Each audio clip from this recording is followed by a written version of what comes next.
ये शरीरी मरने वाला क्यों नहीं है?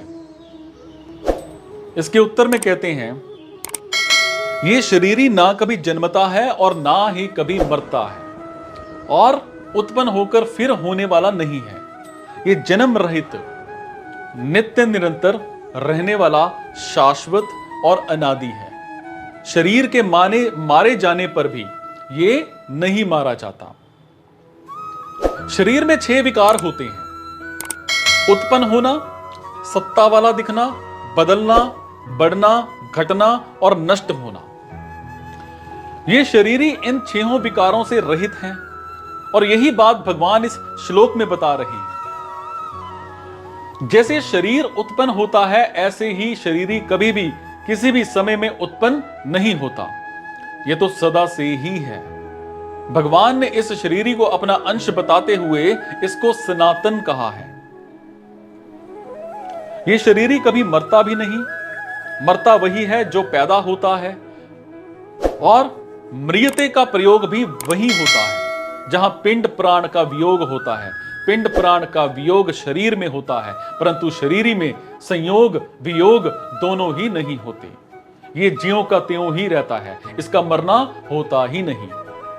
सभी विकारों में जन्मना और मरना, ये 2 विकार ही मुख्य हैं। अतः भगवान ने इनका 2 बार निषेध किया है। जिसको पहले न जायते कहा, उसी को दोबारा अज कहा है, और जिसको पहले न म्रियते कहा, उसी को दोबारा न हन्यते हन्यमाने शरीरे कहा है। ये अविनाशी नित्य तत्व पैदा होकर फिर से होने वाला नहीं है, अर्थात ये स्वतः सिद्ध निर्विकार है। जैसे बच्चा पैदा होता है तो पैदा होने के बाद उसकी सत्ता होती है, जब तक वो गर्भ में नहीं आता तब तक बच्चा है, और ऐसे उसकी सत्ता होनापन कभी भी कोई भी नहीं कहता। तात्पर्य है कि बच्चे की सत्ता पैदा होने के बाद होती है, क्योंकि उस विकारी सत्ता का आदि और अंत होता है, परंतु इस नित्य तत्व की सत्ता स्वतः सिद्ध और निर्विकार है, क्योंकि इस अविकारी सत्ता का आरंभ और अंत नहीं होता। अजा, इस शरीरी का कभी जन्म नहीं होता। इसमें यह अजा अर्थात जन्मरित कहा गया है। नित्य, यह शरीरी नित्य निरंतर रहने वाला है, अतः इसका कभी अपक्ष नहीं होता। अपक्ष तो अनित्य वस्तु में होता है, जो कि निरंतर रहने वाली नहीं है। जैसे आधी उम्र बीत जाने पर शरीर घटने लगता है, होता है ऐसा। बल क्षीण होने लगता है, इंद्रियों की शक्ति कम होने लगती है।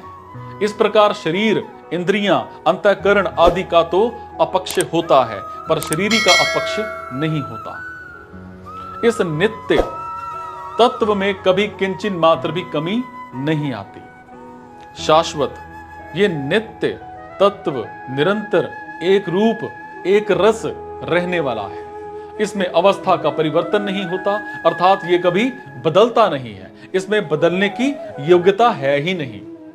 पुराणम, ये अविनाशी तत्व पुराण मतलब पुराना अर्थात अनादि है।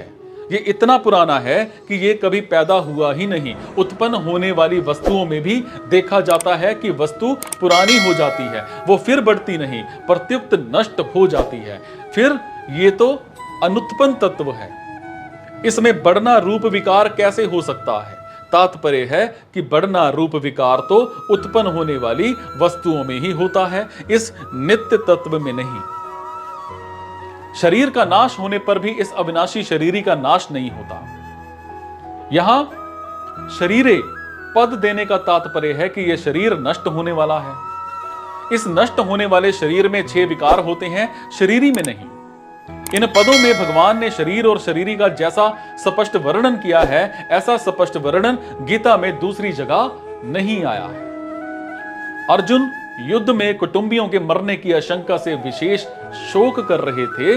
उस शोक को दूर करने के लिए भगवान कहते हैं कि शरीर के मरने पर भी इस शरीरी का मरना नहीं होता, अर्थात इसका अभाव नहीं होता, इसलिए शोक करना अनुचित है। हमारा स्वयं का शरीर का स्वभाव बिल्कुल अलग अलग है। हम शरीर के साथ चिपके हुए नहीं हैं। शरीर से मिले हुए नहीं हैं। शरीर हमारे साथ चिपका हुआ नहीं है, हमारे से मिला हुआ नहीं है।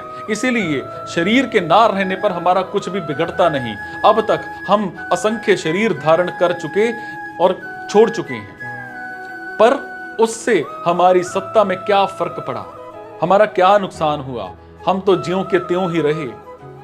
ऐसे ही ये शरीर छूटने पर भी हम सभी ज्यों के त्यों ही रहेंगे। जैसे हाथ, पैर, नाक आदि शरीर के अंग हैं, ऐसे शरीरी खुद का अंग भी नहीं है। जो बहने वाला और विकारी होता है वो अंग नहीं होता। जैसे कफ, मूत्र आदि बहने वाले और फोड़ा आदि विकारी होने से शरीर के अंग नहीं है, ऐसे ही शरीर बहने वाला, परिवर्तनशील और विकारी होने से शरीरी का अंग नहीं है।